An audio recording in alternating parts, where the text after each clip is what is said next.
kasari, good morning po sa inyong lahat. So for today's video, ang araw po pala ngayon is Monday, July 8, 2024. So ang upload po ng vlog na ito ay Miyerkules pa po. So delay po yung pag-upload po natin. Hindi po porket nag-vlog po ako ngayon ay ngayon din po yung upload. Dahil meron po tayong mga nakareserbang vlog. So para malinaw po mga kasari. Ngayong Monday na to, dadating po ang JTI. So, bago pa sila dumating, meron ng isang delivery or ahente na dumating, yung ahente po natin ng alak. So, kumuha po ako ng 2 red horse na maliit. Bali, ang napagbayaran ko po is 1,126. Bali, ang pinatakan po ng isang case ng 500 ml na red horse is 563. So, ang bentahan ko po nun ay 60 pesos per bottle. So, antayin po natin mga kasari ang JTI para ma-update ko po kayo sa pricing ng sigarilyo nila and yung mga kukuhanin kong sigarilyo ngayong week na to. So, ayun po mga kasari, antayin na lang po natin ng ilang saglit yung pagdating nila. 5 minutes later.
So, ayan po mga kasari, kakaalis lang po ng JTI at ngayon po, i-haul ko po sa inyo and pricing na din po yung mga sigarilyo na kinuha ko po ngayong Monday sa JTI. So, nagbayad po tayo dun sa last 2 weeks ago na kinuha po natin sa kanila na worth, magkano ba yun? 7,779 pesos. And ito po yung resibo nun. At ngayon naman po medyo tumaas po yung kinuha ko ng very very light na nagkakahalaga po ng 9,785 pesos dahil dinagdagan ko mga kasari yung aking kinuha. Actually yung credit limit ko ay nasa 13k mahigit pero hindi ko guys kinuha lahat. Ang kinukuha ko lang po is yung kaya ko pong bayaran after 2 weeks. So ang balik po nila is July 22. So, ngayon guys, medyo bawas na. Nabawasan na ng isang may bumili kasi ng 5 stick. So, ayan. Bawas na yung isang rim. Uunahin ko nang i-haul sa inyo yung 5 rim ng camel na pula na aking kinuha. Dapat guys, 4 lang na camel na rim ang kukuhanin ko. Eh kaso, may pa-promo ngayon sa JTI. Kapag kumuha ka ng 5 rim, meron kang 10 peraso ng pansit canton na extra hot. So, yung pansit canton mga kasari, mamaya ko ipapakita sa inyo. Bali, unahin muna natin ito, isang rim. Ayan, naglaglag na. Pangalawa, pangatlo, kunin ko yung dalawa dito. Ayan, yung dalawa. Bali, a total of 5 rims. Ito guys, nakakahalaga ng 1,066 kada isang rim. So, 6 pesos po yung bentahan natin per stick. Kalahati ay 60. 120 naman po ang isang kaha.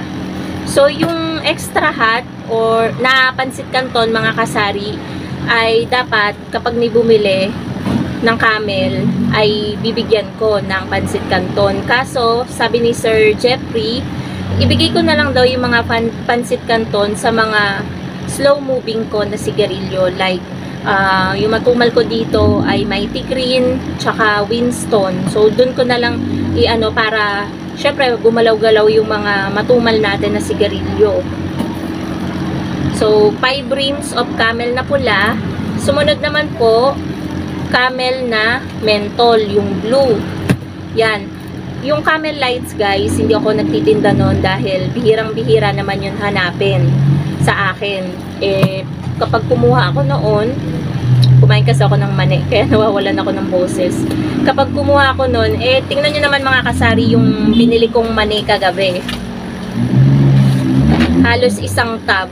Kaya, ang katinang lalamunan ko. Nakakaubo pa. Inubo tuloy ako kanina. So, 1,066 din po ang puhunan nito per rim. So, kumuha tayo ng 3 rim. So, 3,198 yung puhunan dito or yung halaga nito. Tapos, yung sa 5 rim naman ng camel na red is 5,330. Kumuha din po ako mga kasari ng marbles na green. Ito ay mahal. Kapresyo siya ng Mighty Green, 1,257.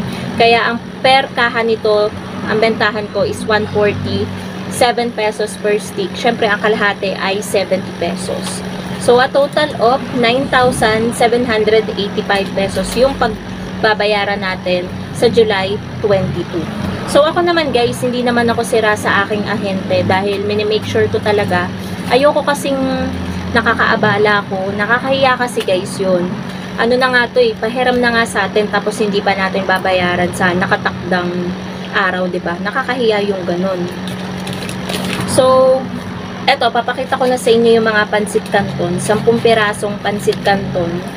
So, ibibigay yan sa mga slow-moving mo na sigarilyo. Syempre, para may bumili at mapaubos natin.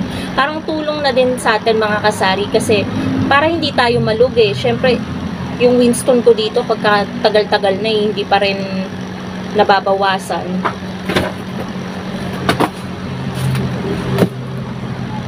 So, ito yung pansit canton natin. 2, 3, di bali 5 na.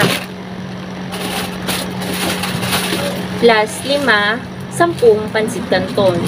So, di ba mga kasari, talagang nakakatuwa kapag meron mga pa-promo na ganito. Syempre, hindi lang tayo ang matutuwa, pati na rin yung mga customer natin. So, yun lamang mga kasari ang update ko sa inyo about sa JTI. Yan yung mga sigarilyo na gumagalaw dito sa tindahan ngayon. So, tumumal po ang ating Mighty Green. Tsaka Winston, as in, dati sobrang lakas sa akin ng Winston. Pero, ayun, ganun talaga guys, nag-iiba-iba yung gusto ng mga customer. Syempre kung saan mura, yun yung bibilihin nila. So, yun lamang mga kasari, sana nag-enjoy kayo dito sa aking vlog at ayun, nalaman nyo yung presyo ng mga sigarilyo dito sa aming lugar. Alam ko kasi guys, ewan ko kung sa Mindanao or Visayas, iba ang presyo ng camel. Kaya kapag napapanood nila yung vlog ko, gusto nilang kuhanin yung number ng ahente ko. So, iba-iba naman po tayo ng ahente at iba't iba din yung area na pinupuntahan ng mga ahente. Kaya hindi ko din po basta-basta pwedeng ipamigay yung number ng aking ahente. Baka din po magalit sa akin. So, yun lamang po mga kasari. Thank you so much for watching and happy selling po sa inyong lahat. Bye guys!